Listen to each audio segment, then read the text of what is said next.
Okay, round number 2, possibly, not sure. Don't know what happened there, so sorry about that. We're going live, and we're going to talk about alcohol. We're going to talk about fat loss and how the two intermingle, and strength as well. So we're going to get Chris O on the line. And look, guys, if you've got any questions regarding this topic, because it's a hot topic, all right, a very, very hot topic. So if you have any questions regarding can you get on the piss while training, still get lean, still get strong, then we would love to hear your questions. Now, I'm going to invite Chris to my job. Hang on a sec. We're going to get there in a second. My phone is moving at a snail's pace. So I'm going to try and work it out. Hang on a second, guys. Obviously, my phone hates me today.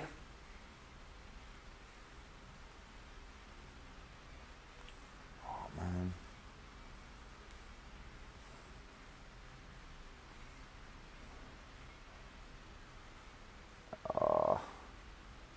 Sorry about this, people. My phone is absolutely hating me. Ah, beautiful. Okay, sorry. Sorry, people. We're getting there. I've sent an invite out. I don't know how much more I can do, but we're gonna start. So, guys, I can see some of you watching. So, hello, Beck. I think Mr. Smith, haven't seen you for a long time, mate. I hope life is well wherever you may be. So I'm just going to wait for Chris. So in our experience, in my experience with alcohol and fat loss, like basically fat loss will affect, alcohol will affect your gains pretty much because, here we go, because it's a poison, right? And your body's got to deal with it. So it's important to take that into consideration. Mr. Miller, how are you, brother? Tom, how are you? I'm very well, mate. How are you? Good, thank you. Good. Excellent. I just want to pass on a congratulations to you and your family because I hear that your sister did pretty well in the Commonwealth Games. No. My brother's down there commentating. My sister did win a gold medal, but that was at Sydney Olympics many years ago. So we can still congratulate her. But no, a couple of my guys that I'm sort of working with are doing relatively well down there with a few medals. So that's been good to right. see. Okay, so I got my wires crossed there. Now you coach a guy called Mitch something, and he do a little bit smashed it with a few of the different guys down there. Yeah, awesome. Well. All right, let's jump in. Let's do it. Okay, so we're talking about alcohol. Okay, fat loss. Does it affect fat loss? How does it affect fat loss? Strength, and what can we get away with? So let us know, brother. Sure. Look, the first thing is, alcohol is not entirely bad, but it's certainly not good either. If it's a part of your lifestyle, if you like to drink, then it's about working around that and factoring that into your plans for health and fitness. So one of the worst things that I see is somebody signs up for a 12-week shred program or something like that. And they give up everything for 12 weeks. They give up drinking, they give up sugar, they give up coffee, they give everything. Sorry, I got a few messages. And then basically at the end of that 12 weeks, they look fantastic, they've been overtrained, and then they kind of reintroduce everything back in and it goes pear-shaped very quickly. So it's about transitioning to a lifestyle that you can manage long term. And if alcohol is included in that, then it's included in that and you just manage it responsibly. So, certainly you don't want to drink every day and you don't want it as an emotional output. So, have a couple of days a week where you kind of have beers with some friends or whatever, that's fine. Let's look at it from a calorie point of view. There is an extraordinary amount of carbohydrates and calories in your average beer, your average glass of wine. So it is quite calorie dense, just sort of like a can of Coke essentially. So you need to factor in the fact that you're having all those carbohydrates and all those calories. Can you manage that? Can you sustain that long term? And what sort of damage is that doing?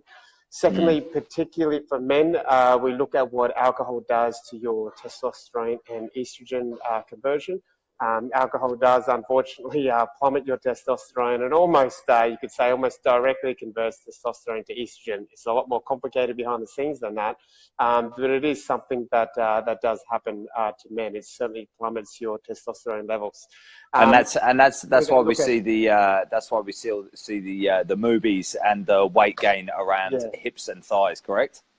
Yeah, exactly right, and the abdomen particularly. Yeah, certainly. Mm. So look, and then you've got to then factor in the sort of the low-grade chronic inflammation that alcohol, as somewhat an inflammatory, molecule, will do Mm. within the body.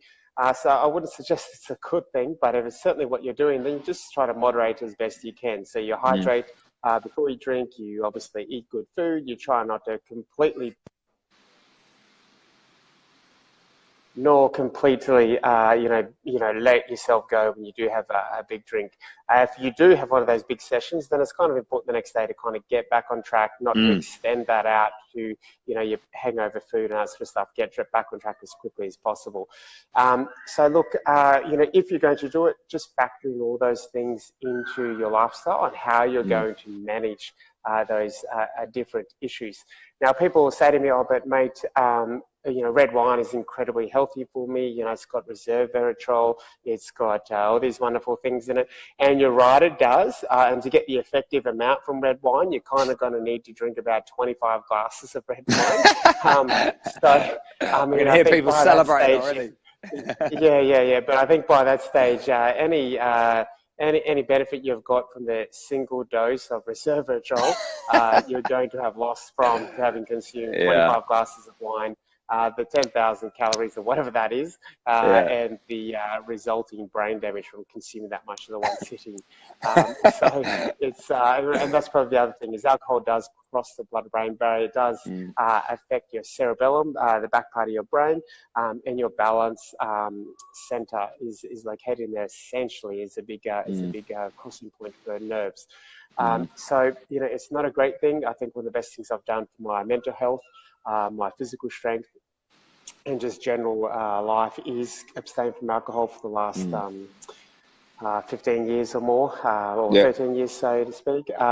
So it's just about being responsible, like everything, yeah. responsible with what you do. Because people don't tend to realize, right, that the alcohol is a depressant. So, like, after a while, if you're doing it on a regular basis and you're wondering why you feel down, why you feel, a little bit mentally unstable, like, it's got nothing to do. Well, it might have other things, but alcohol will promote you to think negatively. Certainly. It's not, a couple of times, well, more than a couple of times, in fact, probably hundreds of times, I've had people come in, whether it's doing PT training or whatever, and they've been drinking the day before, and their output on all parts of the Yeah, training definitely. session, their mentality, everything is just down, Yeah, and it affects all your neurotransmitters as well, but Mm. also its effect on your hormones. Particularly with men, and the Yeah. effects of testosterone and male depression and male sense of wellness. Mm. It's something that very much needs to be considered for guys as that naturally starts to decline in their 30s and 40s and Mm. 50s, to then compound that natural decline with a sedentary lifestyle, high carbohydrate intake, and alcohol consumption. You're just really hammering yourself into the ground there. Yeah. Look, we had a little sort of keto mixer thing over the weekend, and I went out of my Yeah, way to go and find, because at the end of the day, people like to have a glass of wine. That's all good, like myself yeah, included, So I went out and I found some of it was organic wine, preservative free, and the low sugar version. So the best yeah, white wines to get are Sauvignon Blancs, and the best red wines are actually Pinot Noirs. And they have the least amount of sugar. So I got a Cabernet Sauvignon for the red, and that was pretty low, and still sort of ate what we ate and did what we did, and I tested my blood the next day, and with all that sort of stuff, and I was still, I still had ketones in my system, which was good, So there is, but that was only maybe 2 glasses of wine, yeah. And it's about incorporating into your lifestyle. Let yourself yeah. have it. Just put a bit of effort into getting some good ones so you can really enjoy it, as opposed to Yeah. you're And having also, half a pint or a six pack. Yeah. yeah, and I think that this element that being aware of yourself, because I remember from my background, I have one or two drinks and it's like, right, look, we're going partying and this isn't going to stop for the next 48 hours, I'm not sure if you know about that. I don't know, but it's being awareness that just having one or two glasses of wine and that's it. You don't need any more. You don't need to go crazy. Your glass is full, and if it's a case where every time the alcohol passes one's lips that you've got to go out and get absolutely blind, well, a gym and a nutrition program probably isn't the thing that you need. You need somebody to talk to. Do you know what I mean? Exactly right. That's a big thing, because the mental health side of it as well is important. So hello, Jesus. The main gist of the story is that moderate your alcohol intake. It's not going to do you harm if you drink a little bit, but if you're constantly drinking, you're going to be putting fat where you don't want fat. You're going to be sluggish. You're going to be demotivated, and you're going to get depressed. Am I right? I think essentially yes. All right, excellent. All right, mate. Well, look, we're not going to harp on about people not drinking because they're old enough and ugly enough to know better. And we'll get into some more science stuff tomorrow, mate. Okay. Sounds good. See you then. Thanks, everyone. All right, brother. See ya. See ya.